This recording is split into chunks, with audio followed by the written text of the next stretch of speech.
Good evening and welcome to the Nevada Kids Checkup 2021 Families and Pediatricians Talk Virtual Town Hall. My name is Dr. Tiffany Tyler-Garner and I have the privilege of serving as your moderator this evening. I also have the privilege of serving as Executive Director of the Children's Advocacy Alliance, a statewide nonpartisan independent child policy advocacy organization where we dedicate our time and talents to raising awareness and improving conditions for children in the areas of health, education, safety, and economic well-being. With a commitment to this work, we are ecstatic to support tonight's event. You will hear from several exceptional professionals about a number of timely issues, including vaccinations, school reopening, and supporting children's health. Additionally, there will be a drawing at the end of this evening's event for some really great prizes. This event will be recorded and shared on social media.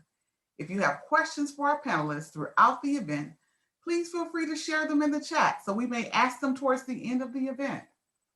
Now, I'd like to introduce our esteemed panel, Dr. Vanessa Slotz, Dr. Mitch Strominger, Dr. Terence Mcallister. Dr. Slotz, could you begin by sharing your interest and expertise in this work?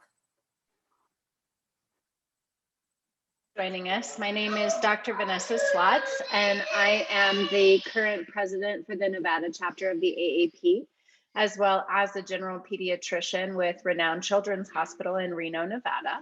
And so vaccination in schools are certainly near and dear to my heart and something that we talk about multiple times every single day. So excited to continue that.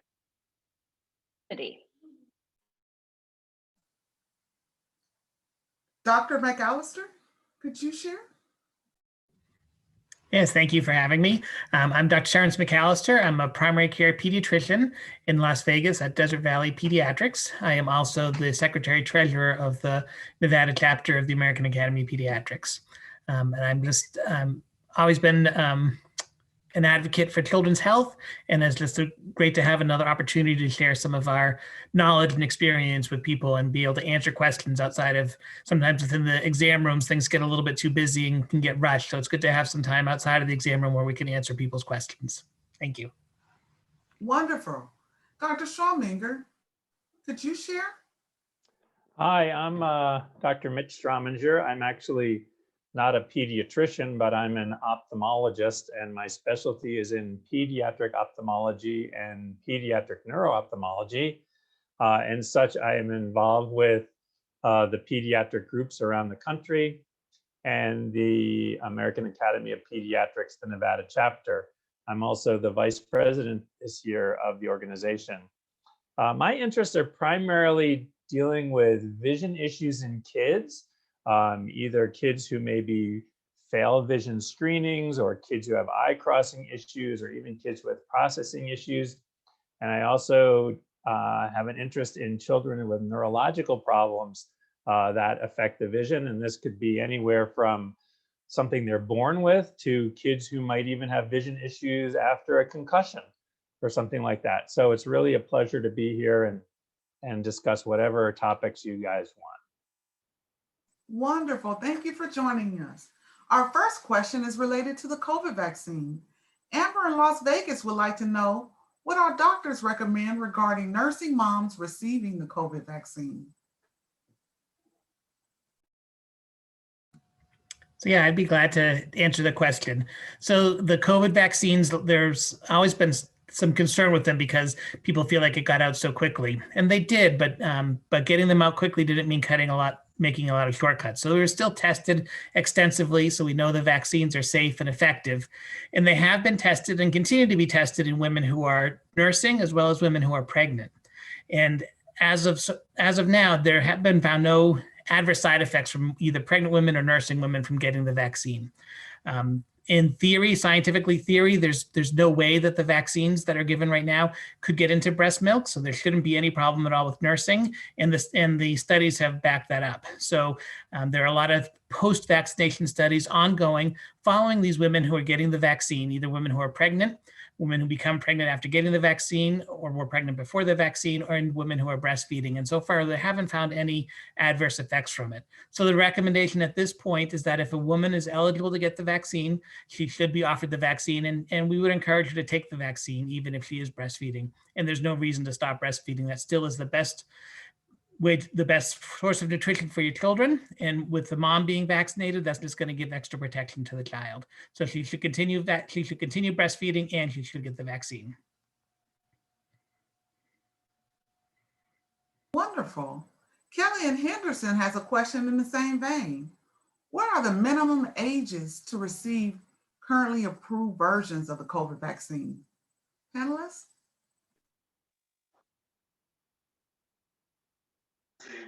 So currently right now, the vaccinations are approved for 18 and above.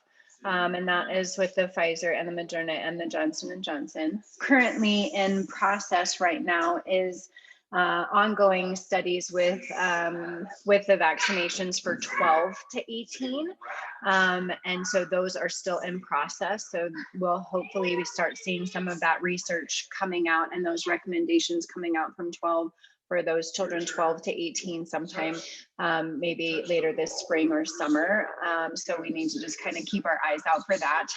Thus far, they have not talked about taking that research down below 12, although there is conversation that it should happen down to the age of 5 to kind of include everybody that's in that school age.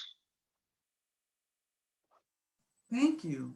Continuing our discussion regarding kids and COVID, children in Clark County returned to school this week, and many parents have questions regarding safety. Our next question is from Crystal Oden, a parent who would like to ask our panelists a COVID-related question. Crystal? I don't think Crystal was able to make us, Dr. Tyler-Garner. Could you ask her question for her? She'll watch the replay later. Yes. Here's Crystal's question. What is your opinion on returning children to school at this stage of the pandemic? Is there a population of children that would best benefit from staying home or benefit from the social interaction?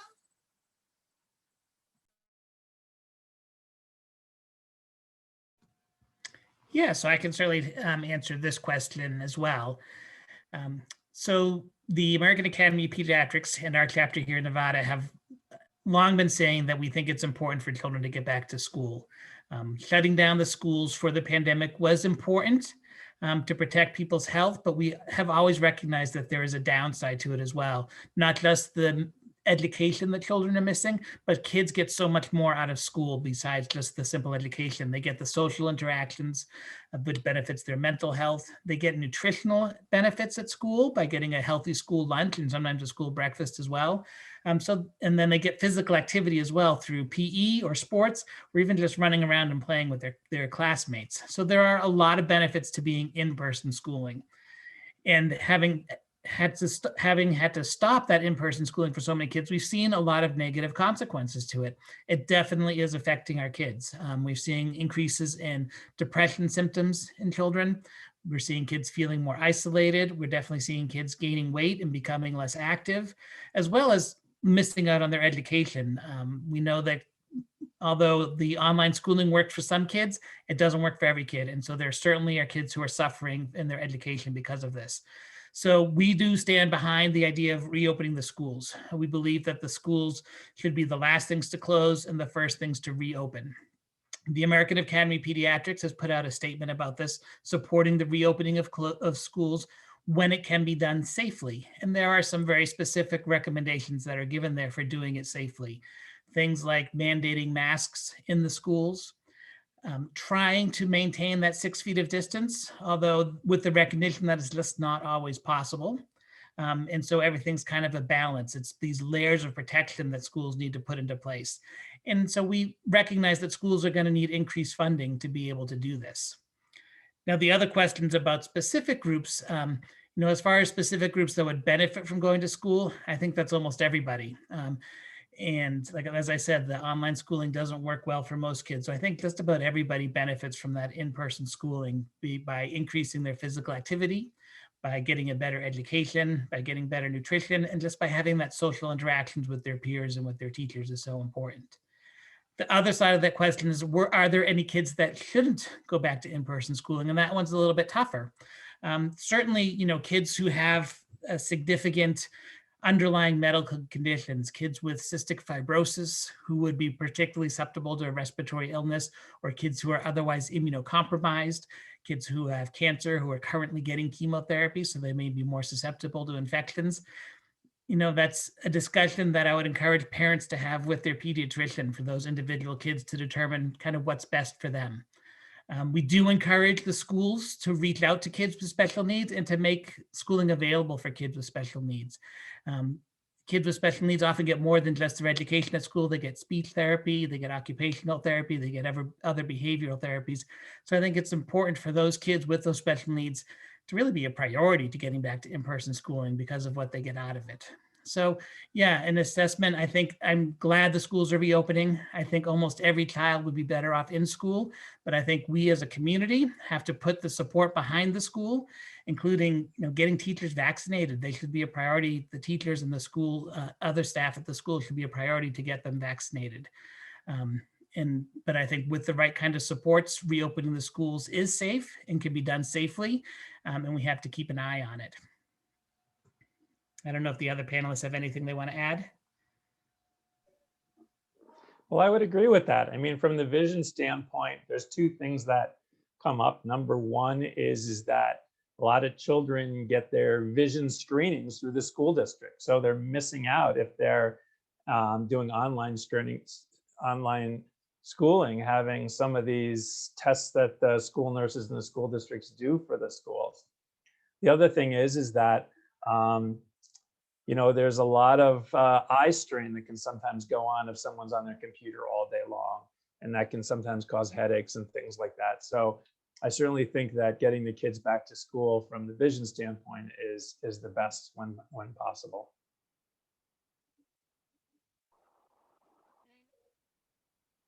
Big conversation around, multiple students and teachers that Dr. are Slot- always. Dr. Slot, your audio is going in and out. We missed your answer. Would you start over? Yes. No, I think we're having some technical difficulties. How is that? Can you hear me better now? Absolutely. Yes. Okay, so what I was just going to mention is that I think people are worried about the large amount of students and teachers and staff that are in school together, and places are obviously trying to avoid large gatherings. And so that is definitely one of the concerns that comes forward, is by opening schools to all students and teachers and staff, does that increase the risk of spread? And they've been looking at that, and what they've really noticed is that spread is not really between students. It's not really between students and teachers. It's actually between teachers and teachers and teachers and staff.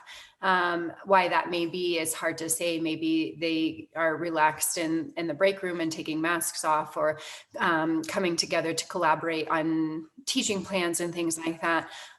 Maybe not taking those precautions. So I definitely agree with Terence when we're talking about this. It tends, what we're seeing is that spread is with the adults, not necessarily with the kids.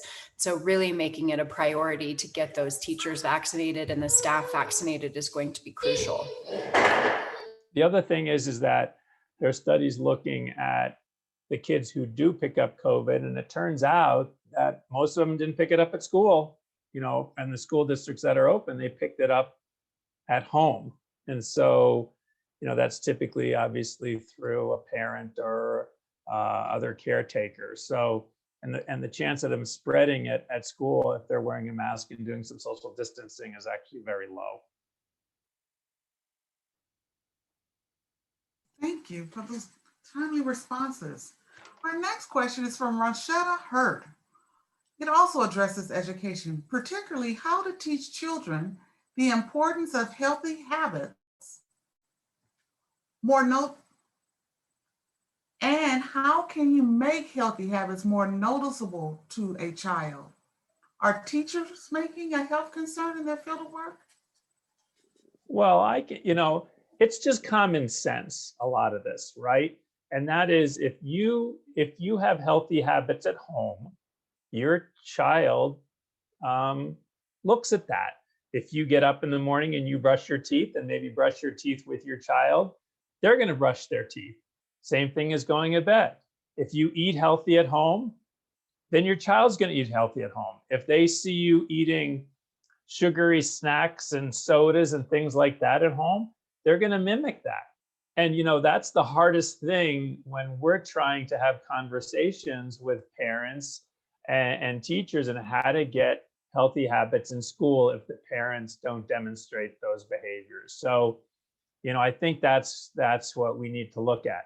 And certainly having healthy meals at school is important, you know, because if you have a healthy meal at school and you have a child who can interact with their parents, and when they go home, they can say, hey, Mom and Dad, why are we eating that? It's not healthy for you. So those sorts of educational things at school is very important. And so, you know, with everything else, it starts in the home, and then the schools can help support that. But to rely on the schools to teach that without that going into the home, I think is very difficult and tends not to work very well. Yeah, I would certainly agree with that, and would like to add, I think especially right now with the pandemic that's been going on, those healthy habits have been broadcast everywhere. You know, even when you come down to wearing the masks, which a lot of people were kind of slow to uptake, but has become much more common now. I remember when the mask wearing started, I had a lot of parents asking me how to get their kid to wear the mask because they didn't like it, because it feels funny and it just made things very difficult taking them out anywhere. And one of the initial suggestions that I had for families was have them wear the mask at home, have them get used to that healthy habit at home, even though they don't need to all at home. It's not recommended, but just to get them in that healthy habit of wearing the mask and being able to accept it. And so, like Dr. Strominger was saying, just making these healthy habits part of your everyday lifestyle, that's what kids pick up on.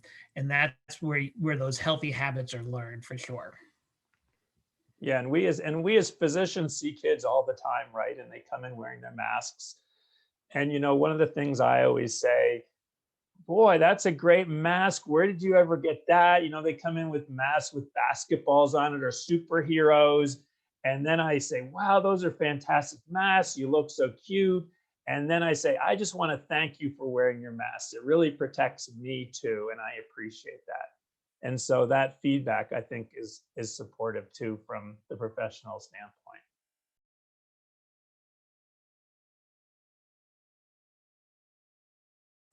Dr. Sloss, did you have any additional comments before we move on to the next question?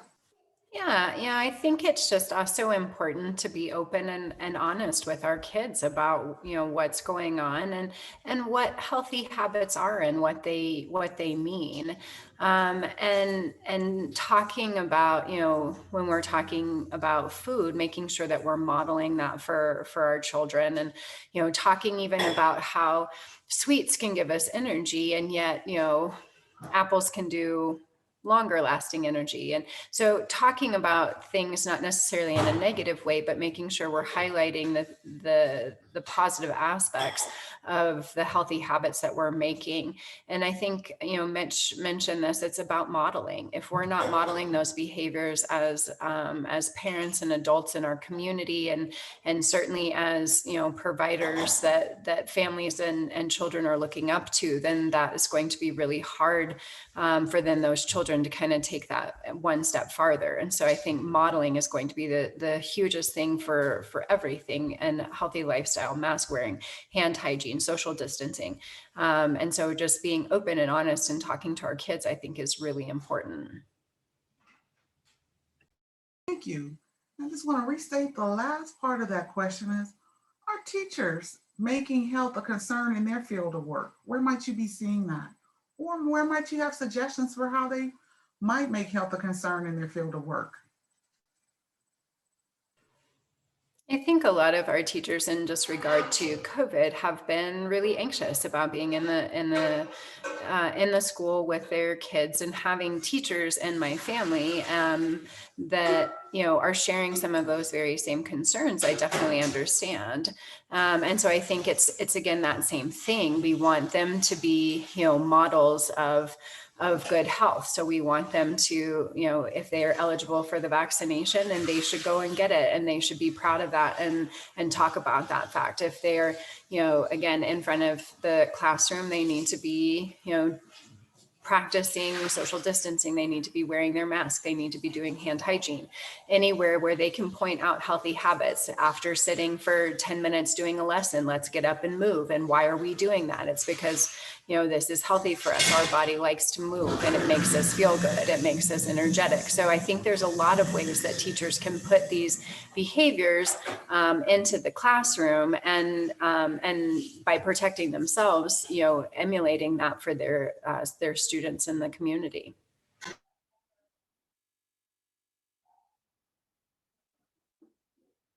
Thank you. Leanne has a question a lot of parents with school-age children may share. And the question is it okay for my kids to visit their pediatrician just once a year? Thoughts? Yeah, so I can certainly address that. Absolutely, I think it's okay for your child to visit their pediatrician. Not only is it okay, but it's important for them to visit the pediatrician at least once a year. Younger kids come in a lot more frequently for their routine well checks and their immunizations, but we like to see all kids in the office at least once a year to check on their growth and development, to screen them for medical problems or for mental health problems and for developmental issues. So I think it's very important. I also think it's very safe right now to go in and see your pediatrician. So we've learned a lot from the pandemic, and most practices have adapted quite a bit to make our practices even safer. I can give you the example of my office. We've slowed down how many patients we see. We've slowed down how quickly we see them so that we don't have a buildup. We don't get behind, so we don't have patients waiting in the waiting room as much. So they get right back to the room. So there's not big crowds of kids in the waiting room climbing all over each other. So that helps to protect everybody. We try to schedule all our well visits in the morning and all our sick visits in the afternoon. That helps us to potentially separate kids who are sick from kids who are well, so they're not passing things back and forth that way. And that can help a little bit. And then certainly in the offices, you're going to see everybody's wearing masks all the time. We encourage and require all the parents to wear masks and all kids over the age of 2 to wear masks. So I think it is very safe to go in and see your pediatrician. And I think it's very important to go in and see your pediatrician. We have noted a decrease in the rates of vaccination in the state and across the country in the past year. And that worries us quite a bit. It worries us that we're going to get another epidemic of a vaccine preventable disease, that we're going to see chickenpox or measles or whooping cough, something else making a comeback right now because our vaccination rates are dropping, and we don't want to see that. So yes, I do think it's important for your child to see their pediatrician at least once a year, and I do think it's safe to go in and see them in their office. I would like to add, from sort of the neurodevelopmental standpoint of children, pediatricians look at all sorts of things. And when you're talking about neurological development, the brain is something that continues to develop until like early adolescence. And so if you can catch things early, you can do something about it.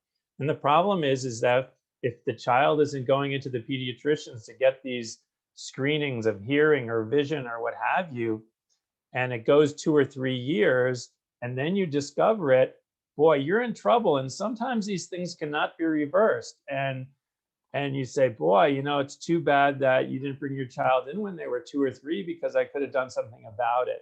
And now it's very, very difficult, because from the neurodevelopmental standpoint, by then the brain has already developed all those pathways that had not developed fully when they were younger.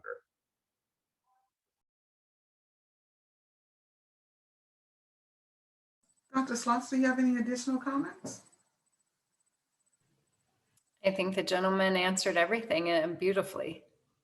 Wonderful. Now I'd like to pivot, and at this time, I'd like to share questions from the chat that have been posed throughout the event. And one is from a parent who is noting that COVID has been very stressful. How might they find mental health services for their tween or teen? I think Terence touched on that a little bit in our last question. Your pediatrician is an excellent resource. And so, I think that is certainly going to be step one, is to, take your tween, teen, even younger kids are having issues with their mental health. We're seeing lots of anxiety and depression and OCD really on the rise during all of this. And so I think if we are seeing our kids regularly, they're coming in for their wellness visits, then that's certainly something that we're talking about at those visits. We're assessing for that at those visits. And especially during this time, that's a very large focus of our wellness visits. And so I think that is crucially important. But certainly, even if it's not time for your child's wellness visit and you're worried about their mental health, please come in and see us.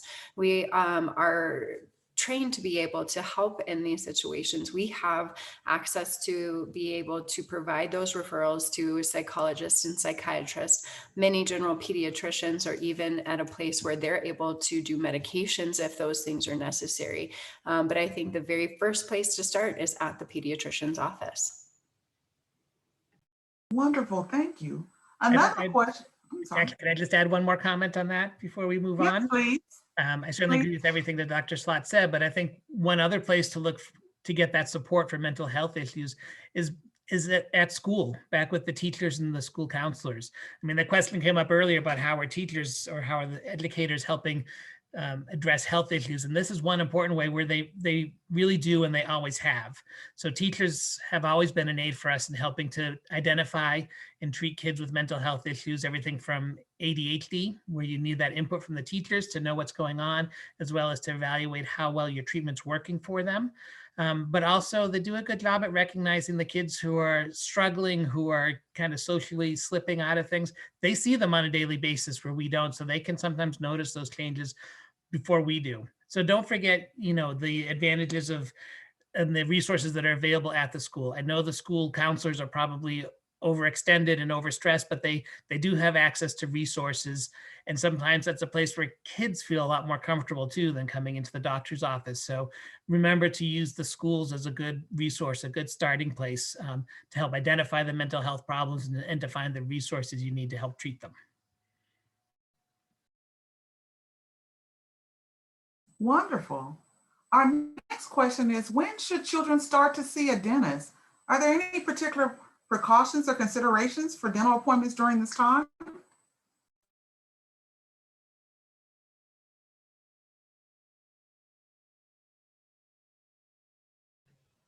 So the recommendation from the Dental Association and the AAP is that children should be seeing the dentist by the time they get their first tooth, and certainly by the time that they are 1. As with adult dentists, we are seeing with pediatric dentists that they are doing similar things that we are doing in pediatricians' offices. So we are, what we're seeing in the dental offices is that they are extremely limiting the amount of patients that are in the offices. Everyone is masked. Everything is cleaned really well before patients come in, after patients leave. They're doing COVID screening at the door, just like many offices are doing. And so, certainly we know that dental health is a huge issue, especially for lower income families, that can lead to dental abscesses, people who are experiencing issues with their with poor dentition tend to miss more school, they tend to be sicker, they tend to utilize the ER more. And so, we certainly talk about the importance of kids getting in to see their pediatrician for their wellness visits, but I think it's equally important that they're getting in for their dental visits as well. Awesome, thank you. The next question is, are routine eye exams recommended for children that do not appear to have poor vision? If so, at what age should they begin? So I think what we have to discuss here is the difference between an eye examination versus eye screening. And so I think that eye screenings should be done in the pediatrician's office, and they're usually done at every well child visit. And nowadays there's automated machines that do that. Some of the pediatricians still check the vision, with the eye charts. And the other thing they look for is to make sure the eyes aren't crossing and they look around fine. And that's really, I think, what has to happen, because then if they fail the vision screening examination, then they can be referred to either a pediatric ophthalmologist or an optometrist who has expertise in dealing with vision problems in kids.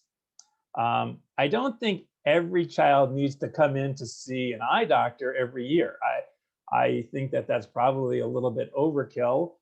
There's certain populations, though, that I think should. For example, if you have a history of a lazy eye or eye wandering or eye crossing, or if your child has some neurological issues or is born premature, these things predispose to certain vision issues that might not be able to be picked up on the vision screening by the pediatrician. And therefore, then I think that would be important. But in terms of getting every kid in every year to do an eye examination by an optometrist and ophthalmologist, I think the vision screenings by the pediatricians do a superb job, unless the parents notice something funny or there's a history of some other vision issues that need to be addressed. Now, hopefully our schools are doing it. I know that the recommendation is to have a screening done in preschool or before they start kindergarten or first grade. And up here in Washoe County, the children do get vision screenings once they're in school. It would be nice sometimes to pick these things up earlier, but they do a pretty good job of finding vision issues and then referring.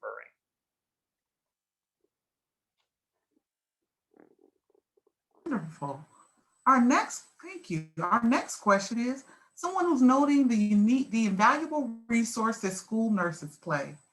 Any thoughts about the unique role they can play in children's health or during a time like this? I think school nurses are great. They're part of the team. You know, medicine now is becoming a team sport, right? So you have your pediatricians, you have your pediatric nurses that might be in the pediatrician's office, you have the school nurses, you have physical therapists, occupational therapists. So it's all a team effort. And so anything that can be done to keep our kids healthy, it's great. You know, school nurses are there, and depending upon the age of the kid, they're a lot of times the first line to see a child with an issue. I think the biggest thing that we have to concentrate on is integrating these better. You know, how do we communicate better with the school nurses? How do the school nurses communicate better with us?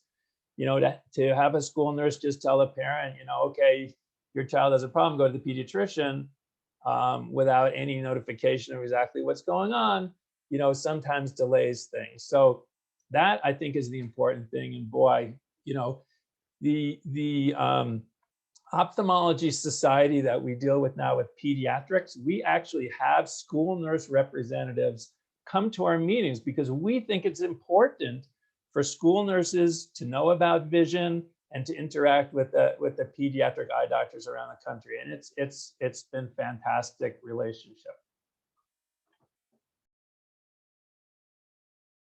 Wonderful.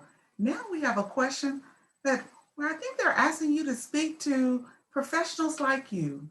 They're noting the unique balance of being called to the front lines of this pandemic while managing the safety of your family and the stress that you may be experiencing during a time like this. Any tips or thoughts about professionals like you who are called to the front lines of this work at this time and who have the challenge of managing their own children's health?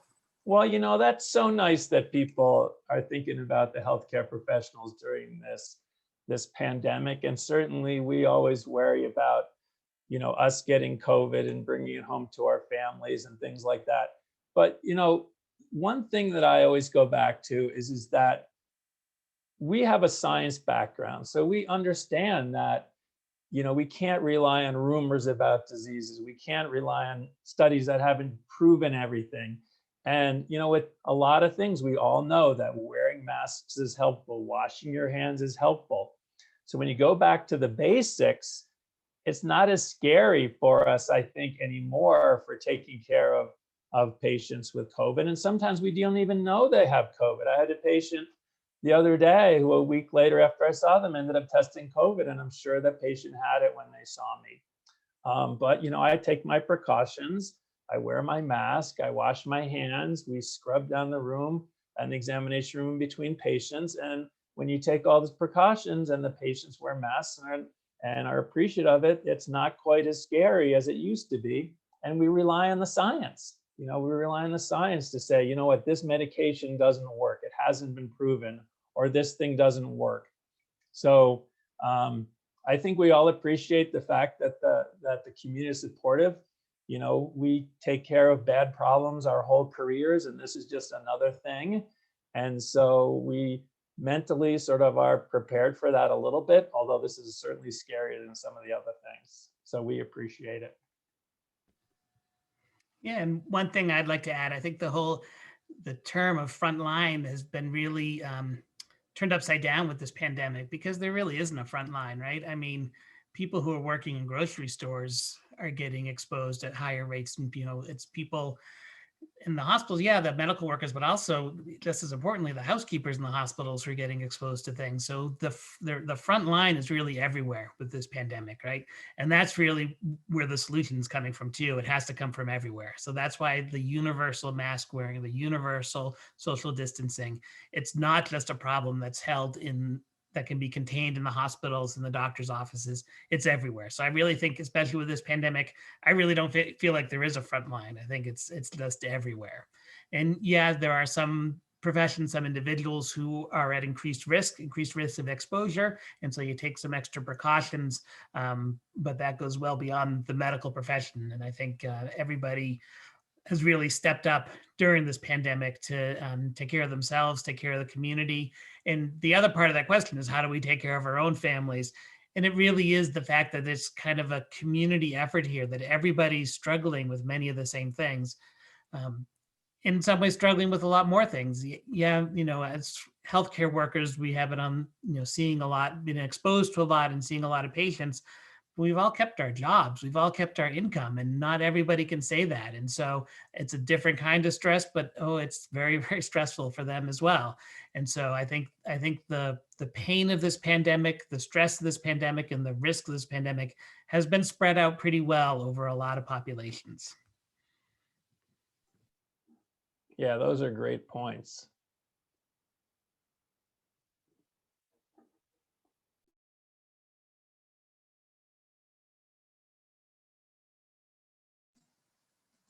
Dr. Sloss, did you have any comments before we move on to the next question?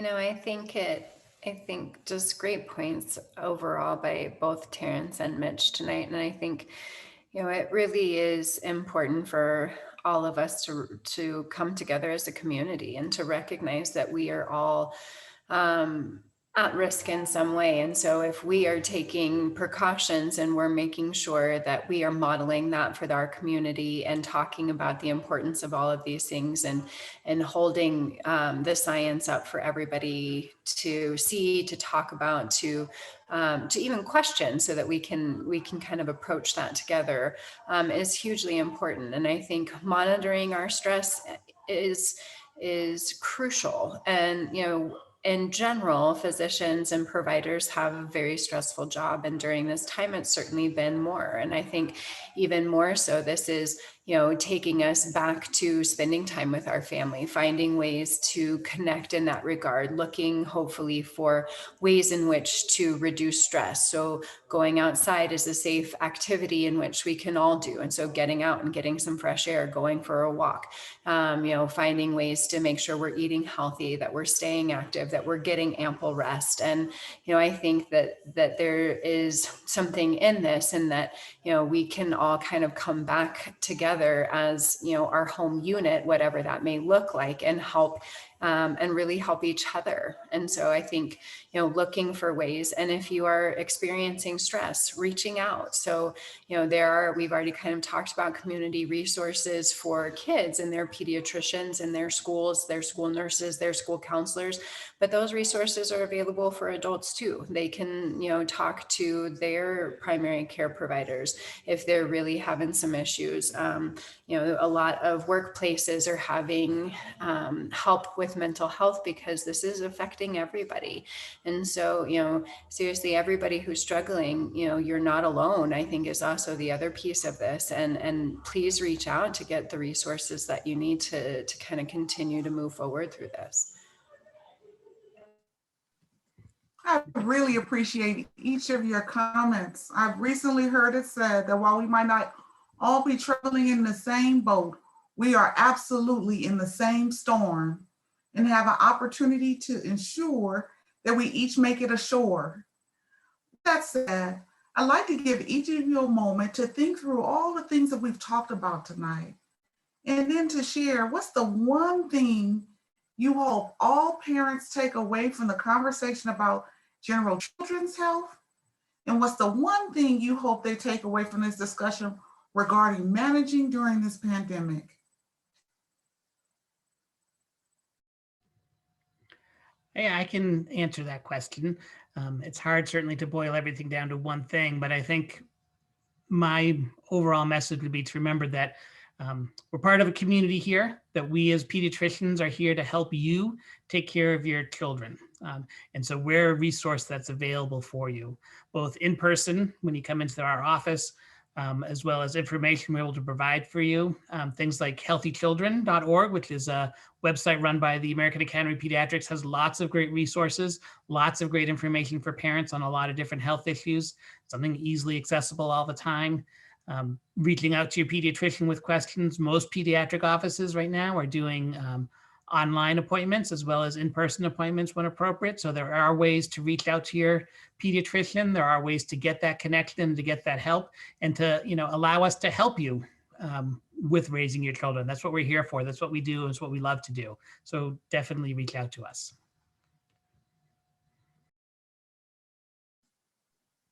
Thank you, Dr. McAllister. Any additional thoughts or comments about the one takeaway? So I would just like to add, because, I'm a parent. And so as a parent, I think it's important for parents to stay healthy as well. I mean, we've been talking about primarily kids here, making sure the kids go to their visits and things like that. But you need to take care of yourself as well. And you need to, be as upbeat as possible and realize that we're going to all get through this together, and keep your own doctor's appointments and get vaccinated when you can, because that's really important. So if you get vaccinated, the risk of you giving it to your child is dramatically reduced, if not zero. And you're not going to be any good to your kid if you're not feeling well or not sick because you haven't taken care of yourself. So get out there and exercise. Living in the state of Nevada, we are blessed because there's all sorts of opportunities to do things outside. Even up here in northern Nevada, where you think it's cold and miserable, it's not that bad. Get outside, walk, join Walk with a Doc. Part of our chapter does educational things and walking. So go to our website and sign up and get out there and do things with your kid and stay healthy yourself.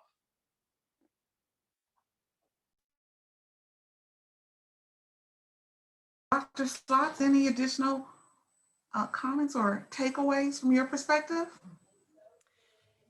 I think we are all echoing that same comment of, as parents and providers and adults in the community, we need to model this good behavior for our kids. And so, making sure that, we are taking care of ourselves, we're masking, we're social distancing when appropriate, we're making sure we're washing our hands, we're eating healthy, we're making sure we're getting adequate rest, we're getting out and exercising, and we're talking about this with our kids and why it's so important to be doing these things.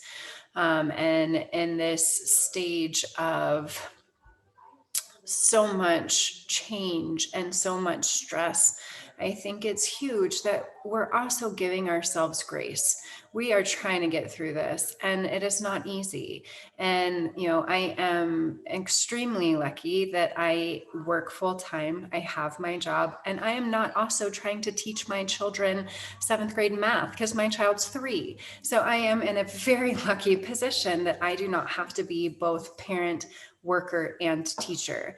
And so I think we really need to give ourselves grace in this. This is a hard time, and we are all doing the best that we can. And, making sure that you're asking for help when you need it, that you're looking for resources, that you are, reaching out to friends, family, pediatricians, co-workers, neighbors, just trying to get ideas of how, we might be able to take that next step, to do it another day in, this now 1 year time march that we are in. And so, again, I really liked your quote earlier. I mean, we are totally all in this together, even if we're facing a different picture every day. We're all going to get through this, that with it in the end, with all of us doing it together.